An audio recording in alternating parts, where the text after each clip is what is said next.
Dobry den, bonjour, émission spéciale Kaliningrad. Aujourd'hui, enclave russe dans le territoire de l'Union européenne, la ville de Kaliningrad est de nouveau au centre de l'attention et au centre des craintes sur l'avenir du continent.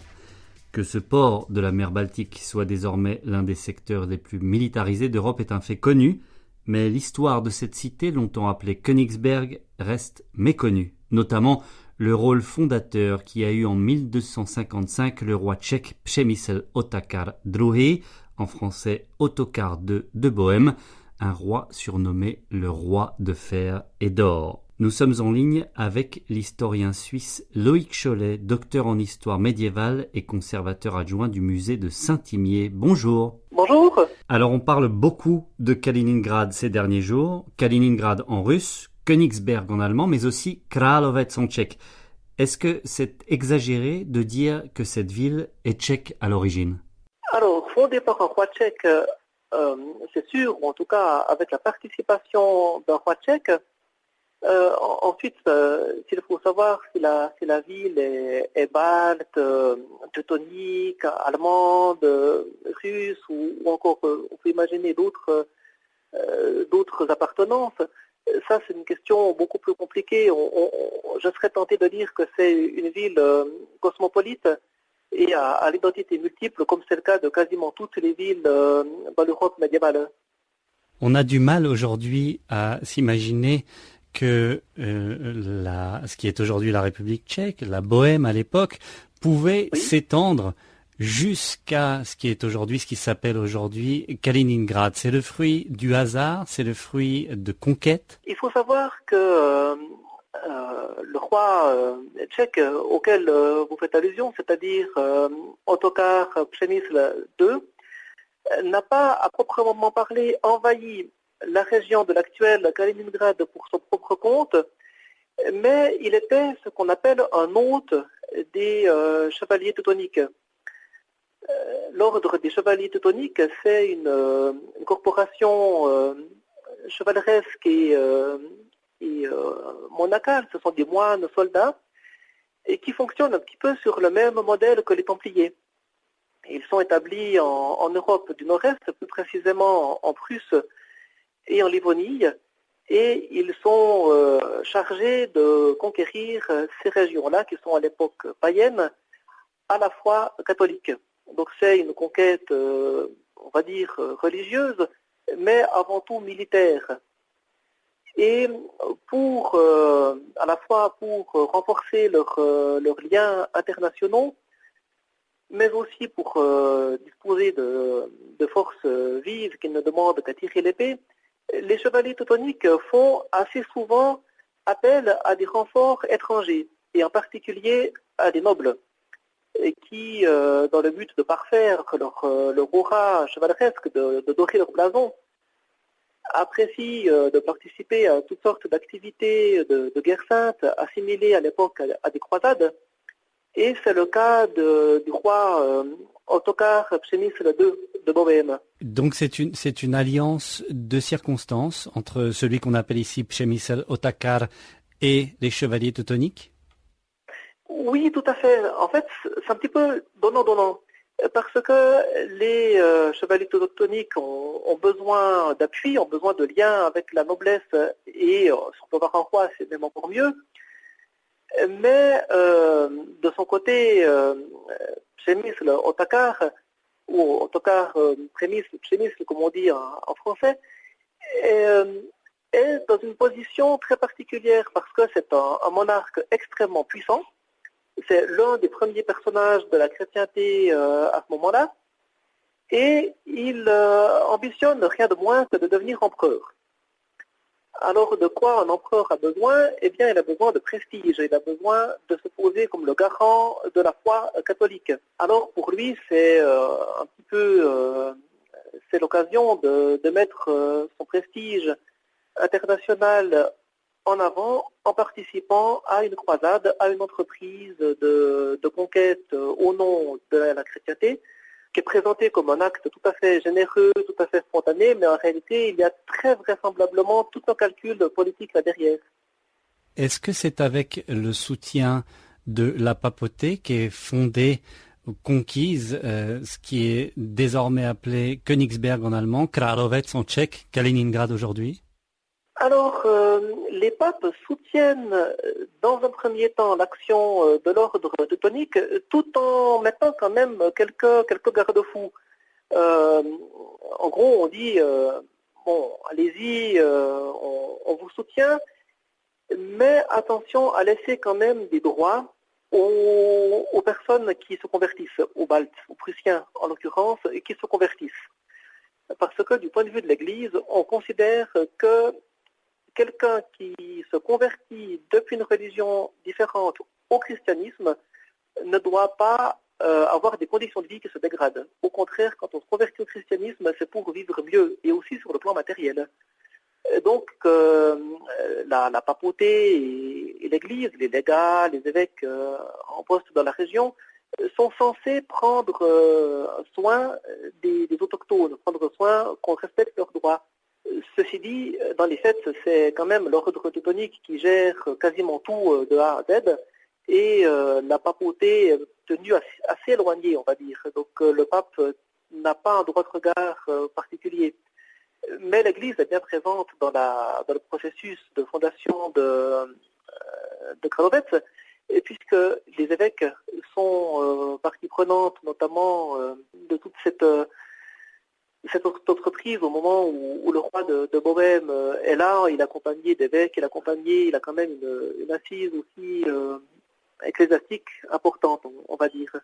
Est-ce que cette conquête de cette ville et la fondation de cette ville est un cas unique dans cette région, ou est-ce que c'est un modèle qui s'est répété à plusieurs reprises dans cette alliance fondée entre les chevaliers teutoniques et le roi de Bohême, Przemysl Otakar II? Alors non, en tout cas, c'est la seule ville vraiment importante que ce personnage a fondée, ou dont il a patronné la fondation dans cette région-là. Mais il y a eu d'autres exemples où en tout cas un roi tchèque a également participé à l'une de ces expéditions aux côtés de l'ordre teutonique. Je veux parler de Jean de Bohême. Jean l'Aveugle. Oui. Est-ce que c'est une période qui reste encore à étudier? Est-ce qu'on connaît tous les détails de ces histoires, vous qui avez étudié ça pendant de longues années? Est-ce qu'il reste des zones d'ombre selon vous? Alors il reste toujours des zones d'ombre en histoire, surtout que là on est quand même à une période et sur une région pour laquelle on n'a pas énormément de documents. C'est-à-dire que un document peut toujours réapparaître et donner des informations qu'on n'avait pas jusque-là. En particulier, comme c'est une région qui a été gravement touchée et de manière tout à fait tragique par les deux guerres mondiales, on sait que des archives ont disparu, certaines ont été prises notamment en Russie. Et donc peut-être qu'un jour un document, une chronique ou un document judiciaire, diplomatique peut ressurgir et nous donner de nouvelles informations. Qu'est-ce qui vous a marqué dans vos études à propos de l'histoire de ce roi dont il est question, donc Ottokar Przemysl en français? Est-ce qu'il a quelque chose de particulier que vous aimez décrire à des étudiants ou à des gens qui ne connaissent pas forcément aussi bien que vous cette période? Alors oui, c'est un personnage tout à fait fascinant. Et j'ai le plaisir de le présenter à mes étudiants de Fribourg l'année dernière à l'occasion d'un cours sur l'Europe centrale et orientale que j'ai donné. C'est un personnage en fait qui a par plusieurs aspects un côté un peu tragique, presque shakespearien. Parce que c'est quelqu'un qui arrive, qui prend le pouvoir en Bohême au moment où son père a déjà fait de la Bohême un pays riche, dynamique et extrêmement important. Et Ottokar est quelqu'un de très ambitieux. Il veut d'abord s'imposer en Autriche, ensuite il hérite de la Bohême, et là il veut faire une sorte d'union personnelle entre ces deux pays. Il grignote les duchés autrichiens jusqu'à quasiment se baigner dans l'Adriatique. Donc il commence à construire une vraie puissance centre-européenne. Et puis, il se met à rêver à la couronne impériale. On est en effet à une époque où la vieille dynastie des Hohenstaufen a été littéralement décapitée par les efforts de l'Église. Donc là, il voit un boulevard devant lui, il se précipite pour obtenir la couronne. Et finalement, il est tellement ambitieux et il a un tel succès qu'il commence à faire peur aux princes de cet empire romain germanique qui forment une coalition contre lui. Pourquoi ? Parce que le Saint-Empire romain germanique, c'est un conglomérat de villes, d'évêques qui ont titre de prince et fonction de prince, et de ducs, de comtes, de marquis, et qui veulent rester le plus indépendants possible. Donc, dans cet empire, on se méfie terriblement de pouvoir fort. On veut au contraire un empereur le plus faible possible.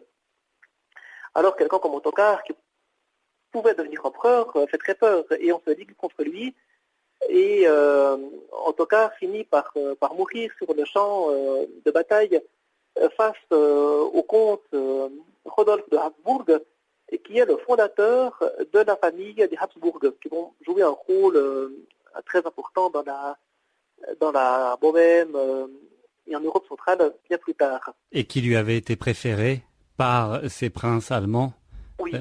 Lors d'une élection. Oui, tout à fait, tout à fait. Et ce qui est intéressant avec Ottokar Přemysl, c'est qu'il est quasiment inconnu en Europe francophone. C'est pourtant un de ces grands personnages de l'histoire qui ressemble un petit peu au duc de Bourgogne, Charles le Téméraire, qui est beaucoup plus connu que chez nous. Mais Ottokar, on ne le connaît pas, ou très très mal chez les francophones. En tout cas, en Suisse, il est quasiment inconnu. En Suisse romande, peut-être qu'en Suisse alémanique, il est un peu plus connu. Et c'est pareil pour la France, je crois d'ailleurs. Oui, c'est bien possible. C'est bien possible. Même si Hergé a tout fait pour que son nom soit gravé dans l'histoire. Exactement, exactement. Il faut rajouter également, vous parlez de son parcours hors du commun, qui n'était pas amené à régner dès le départ, puisqu'il avait un frère aîné. Oui, alors comme souvent en fait dans l'histoire médiévale, les cadets sont peut-être plus énergiques que les aînés, à qui feront tout adieu. Est-ce que dans cette histoire de la ville fondée tout au nord, en tout cas du point de vue de la Bohème, on peut se dire qu'il a été, et c'est ce que disent parfois certains historiens tchèques, est-ce que Přemysl Otakar a été visionnaire ou en tout cas fin tacticien ?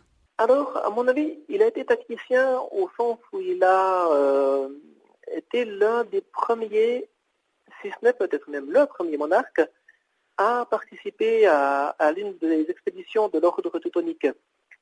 Et on peut même dire qu'il va en quelque sorte lancer le mode, puisque il y a déjà des seigneurs laïcs qui participent aux expéditions des chevaliers teutoniques contre les païens baltes, mais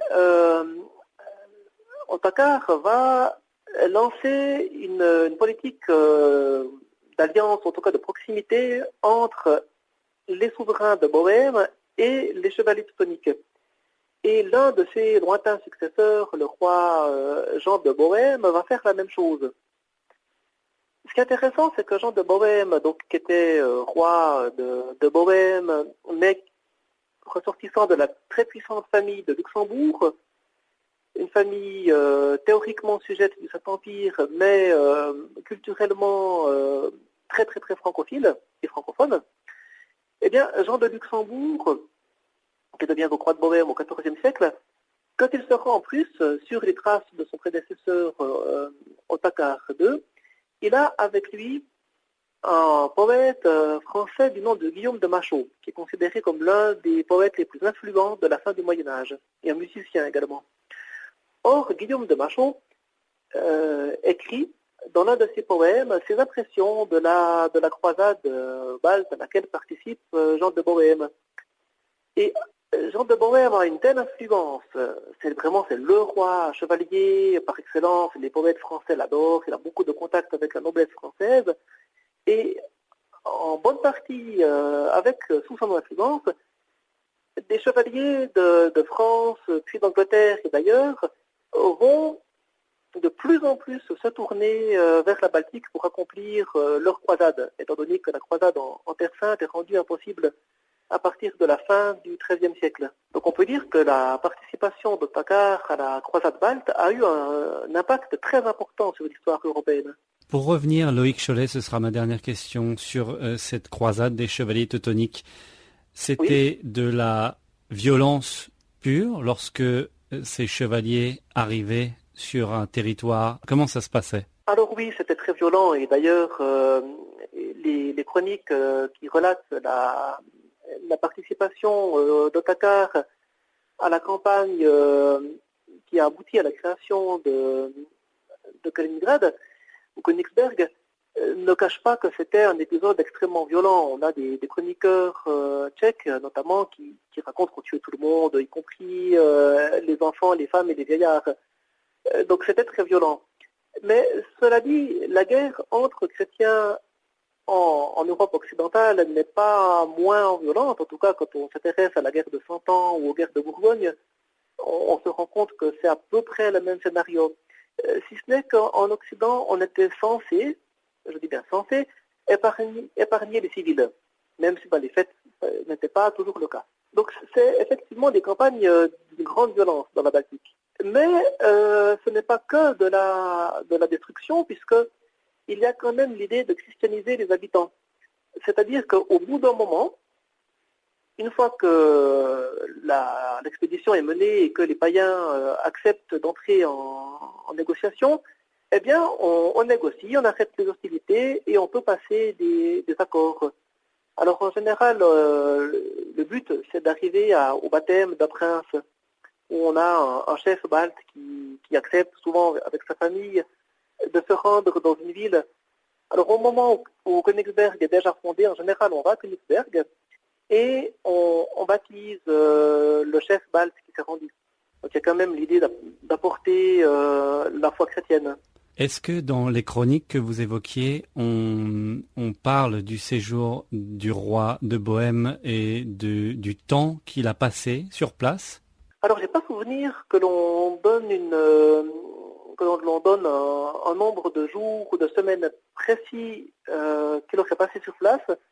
Mais en général, si je compare avec les croisades plus tardives qui sont mieux documentées, c'est en général ça peut être de quelques semaines à quelques mois que l'on passe aux côtés des chevaliers teutoniques. Qu'est-ce qui vous marque aujourd'hui dans l'actualité, vous, en tant qu'historien, quand Kaliningrad revient comme ça au centre de l'attention et redevient ce centre névralgique au cœur de l'Europe? Alors c'est pour moi, comme j'imagine pour tous mes collègues et vraisemblablement plus encore pour les collègues qui vivent près de la zone de front, c'est tout d'abord une immense tristesse mêlée d'angoisse de voir des régions avec lesquelles j'ai quand même tissé des liens autant personnels, intellectuels, des liens d'amitié aussi, et qui sombrent tout à coup dans une violence telle que j'aurais jamais pu imaginer il y a encore quelques mois en arrière. Ensuite, maintenant, par rapport à l'oblast de Kaliningrad, tout ce que je peux dire, c'est que j'espère vivement que la situation ne va pas dégénérer et qu'on ne va pas voir un deuxième front apparaître dans la Baltique, ce qui serait vraiment une tragédie absolue pour l'Europe. Loïc Cholet, merci beaucoup. C'est passionnant. C'est un chapitre de l'histoire souvent ignoré et qui revient, hélas, régulièrement, mais là encore plus dans l'actualité. L'histoire de Kaliningrad, aujourd'hui appelée Kaliningrad, anciennement appelée Königsberg ou Kralovec en tchèque. Merci beaucoup d'avoir pris du temps pour Radio Prague International. Merci à vous.